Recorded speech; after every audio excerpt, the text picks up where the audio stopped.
I do loads of teaching, actually.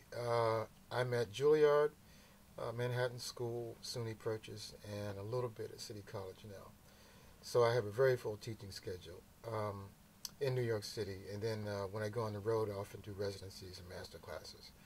So, and it's a experience that is rewarding because we're giving back, um, and that's really an essential element of this music. We can, and in sports terms, we can talk about the X and O's all day long, about theory and scales and those things, but it's really the oral tradition that this music is about. And you get the nuances that you don't get in the classroom. How to be a professional musician. How to act on stage. What's the long-term implications of being a musician, and all of the things that you don't get in the classroom. I think you need both, because when I think about the people that I was very fortunate to work with, people like Lionel Hampton, Buster Williams, Mulgrew Miller, James Williams, Chick Corea, Dave Holland. That's a university in and of itself. So I think it's important in our jazz education system that we give the students the benefit of our experiences of being on the road and working with these marvelous musicians.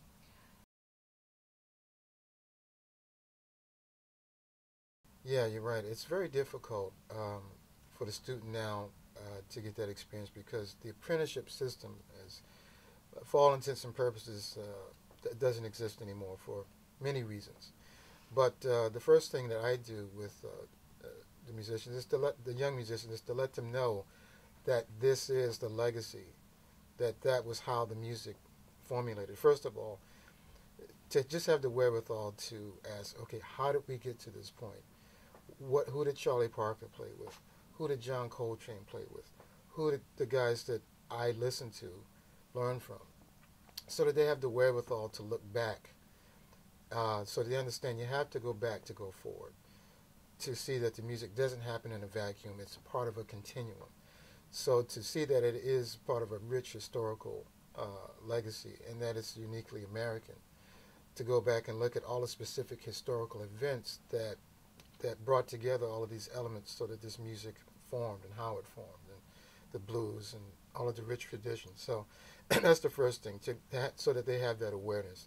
Because a lot of times they don't get that in school. When they go to history class, they talk about a lot of these events. That's the first thing. Second thing is with all the musicians that are still around, especially the older musicians, and I'm speaking of the Ron Carters, the Kenny Barrons, the Buster Williams, the Jack DeJohnette's, the Chick Coreas, as hard as they can to try to connect with them. If they're playing in town, try to go see them. And really don't say, well, I'll go see them next time. You never take that for granted. I remember when I first got to New York, I said that a couple of times about going to see Gil Evans. Oh, I'll go next week. And then next week didn't come. And I thought, I'll never let that happen again. Because, Gil Evans is one of the great geniuses we've ever had in this music. So I try to tell them, don't don't put it off. Go and see them as soon as you can. And then try to connect with the players in their bands. Because that way, if their musicians are developing their own bands and own groups, or know other people, that they have that connection, so that they get a sense of, if they're not going to be in someone's band to go on the road, at least have the wherewithal and understanding that, I need to get with the great practitioners and masters who are here, because I may be able to learn something from them.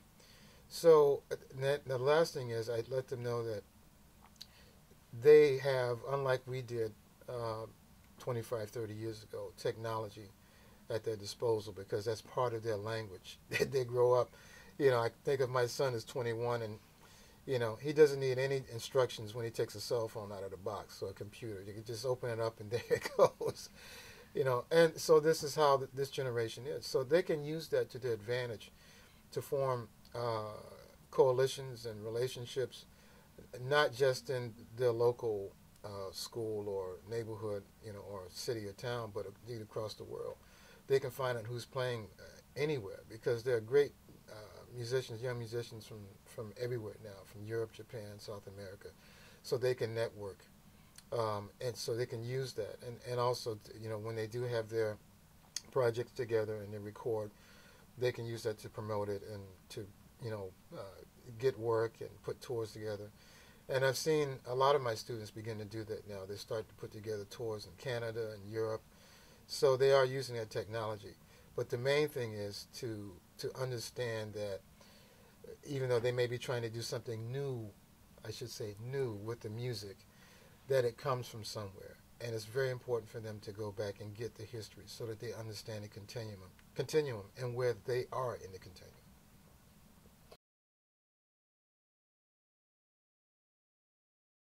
That's constant.